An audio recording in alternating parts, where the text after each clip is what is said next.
you're not your own keeping.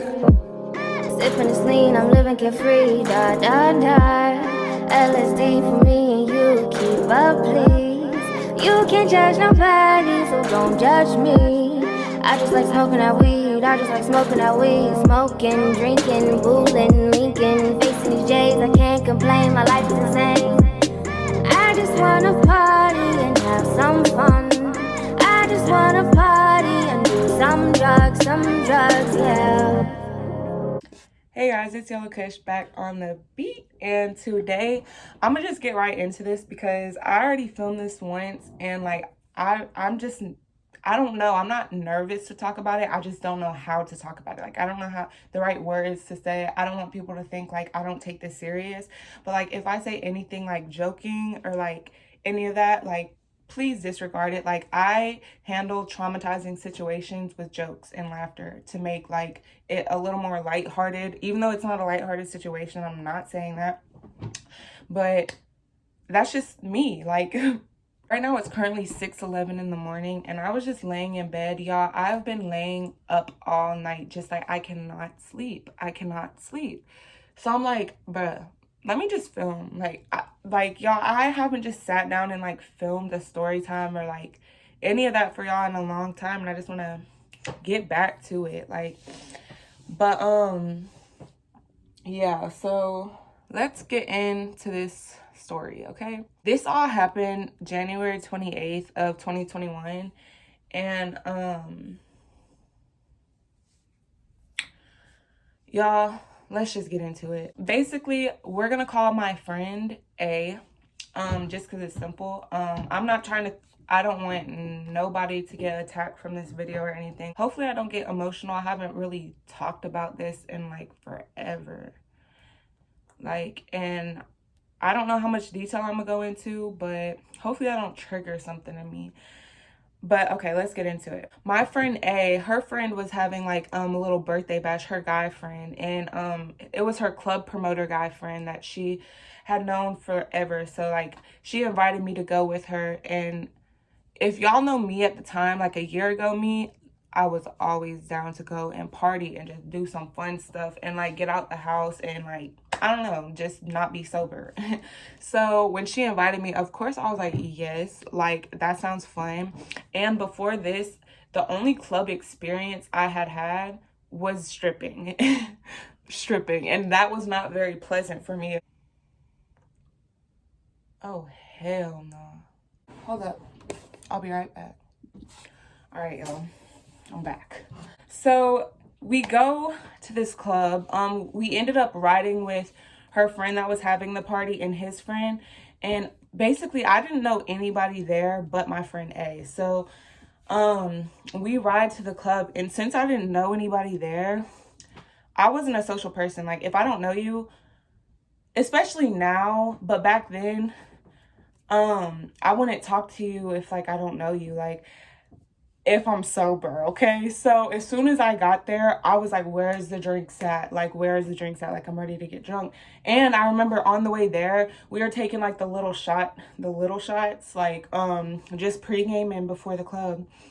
If I didn't mention like this party was at a club because he was a promoter, so he was having his birthday party at a club. Like I didn't explain that. So yeah, we get there and y'all, I'm taking champagne, I'm taking Hennessy, I'm just drinking so much to the point like I black out, okay? And all I really remember is like what's on video at the club. Like that's all I really remember, like just having a good time. Like I remember meeting like some girls, like I still follow them on Instagram to this day. Like I met some lit ass bitches that night.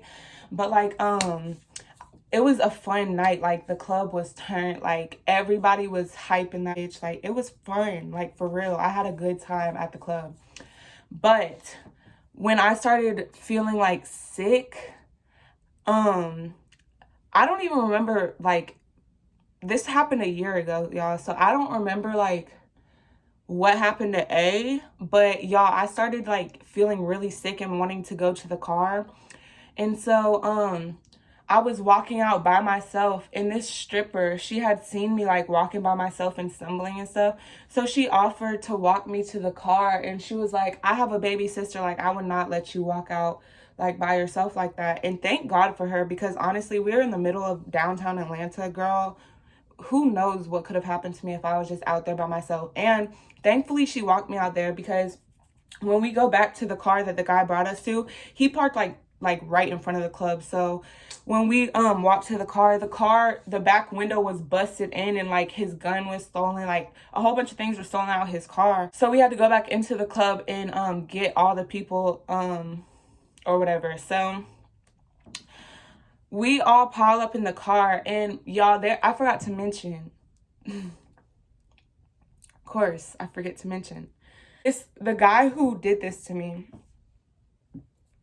We're gonna give him a name, Evil.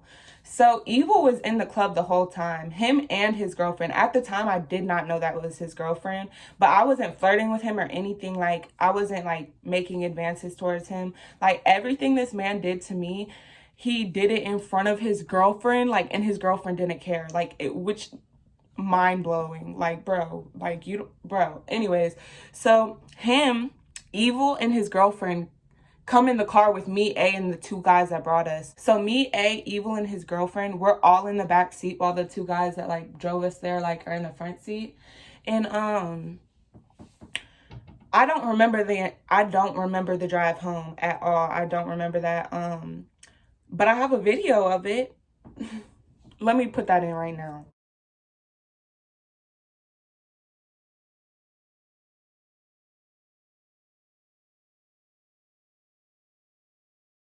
I don't remember that happening, but I do remember, all I remember is when we got back to the apartment. So basically, we pull up to this raunchy ass, ghetto ass apartment, and it turns out to be Evil and his girlfriend's apartment, bro. So we walk in, and I remember there was a couch just sitting, like, it wasn't sitting pushed up against the wall. It was in the middle of the living room, and nothing else was in the living room. And then there was one bedroom here, and then one bedroom back here. And I remember going to this bedroom back here and laying on the couch. And I don't even remember if I was like going to sleep or what, but I was in there by myself, and I start dozing off. And next thing I know, Evil is creeping his little way into the room. And he starts like laying up and kissing up on me and stuff. And I'm like, I'm too drunk. Like, I'm too drunk. And he did not care. So, bro, I really don't want to like get into like the actual SA of it all, because like that makes me really uncomfortable. But basically, he R-worded me. I don't want to get demonetized. After it happened, I remember going to the bathroom and calling A in there. And I was like, and y'all, before I get into that, I just want to say, before Evil had done that to me, like, my only other body was my boyfriend at the time. Like, so, like, okay, so just now that y'all know that going into this, okay? So I went to the bathroom and I called A in there, and I was like, he just R-worded me, like, and she's drunk too. So she's just like, no, that's not okay. No, that's not okay. So she calls his girlfriend into the bathroom. Keep in mind, y'all, I did not know this was his girlfriend even at this time. So I'm telling both of them, I'm like, bro, like, yes, he just did that to me. And his girlfriend, she's like, I told him not to do that. Like, I told him he's like, he don't listen, like, all this. Like, so, bro, next thing I know, me and the guy that took us originally to the club, the guys whose birthday it was, and Evil's girlfriend, weird ass combination, us three all piled into his car, and we went to Waffle House. And y'all, at the time, I had like I don't even know, my whole neck was covered in hickeys, and like I'm sitting here like crying and like in the back seat, and like I'm asking them if they could take me home. And like where we were in Atlanta, it was like I at the time I lived on the south side of Atlanta, and where we were, it was like in Buckhead, and like that's like a good 40-minute drive. Like, and they was like, we don't want to drive that far. Like, we don't want to drive that far. I'm like, ugh. So next best idea I have, I start blowing up my ex's little brother's phone. And I'm like, bro, wake up, this is an emergency. I just got R-worded, like, please answer, please answer. And I was blowing up his brother's phone because my ex didn't have a phone at the time. And so he calls me or whatever, or they tried calling me, but I was in the back seat at the time, and I really was like, I was scared because I was like, dang, they won't take me home. Who knows what they will do? Like, I was scared to just get on the phone and be like, yeah, this guy just R-worded me, like, y'all need to get here now, you know, because like I don't know who these people are, like, honestly. So I'm texting, I'm like explaining what happened, like I'm showing him my neck and all this, and basically he was over an hour away from me. So at this point it was like 3 in the morning. And so he's saying like, okay, I'm gonna get his ride to come get, like, he's gonna get him up to come get me because he wasn't with his ride at the time. So basically we go back to the damn apartment, and bro, I'm like, I don't want to be here. Like, I was gonna stand outside, but I knew I couldn't stand outside. Like, y'all, it was January 28th. It was freezing. Like, oh my gosh. So we go back into the apartment, and I go to try to find A, and A is just passed out in the bed. I'm like, I thought you were leaving with me. Like, I thought you were leaving with me. And she's like, yeah. And like just really talking in her sleep, you know? So I'm like, oh my gosh. So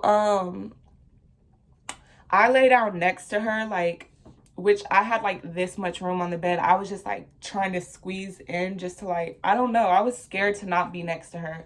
So I'm sitting here, like, y'all keep in mind though, I am still like really drunk. Like, I'm not like making sense of my text. Like, I can't go back that far because I've deleted the messages at this point, but like I was slurring my words, all this. So when I was texting my boyfriend at the time, I was like, please hurry, like, I might fall asleep, because like, y'all, it was like 5 in the morning at this point. Like, I was like out of it.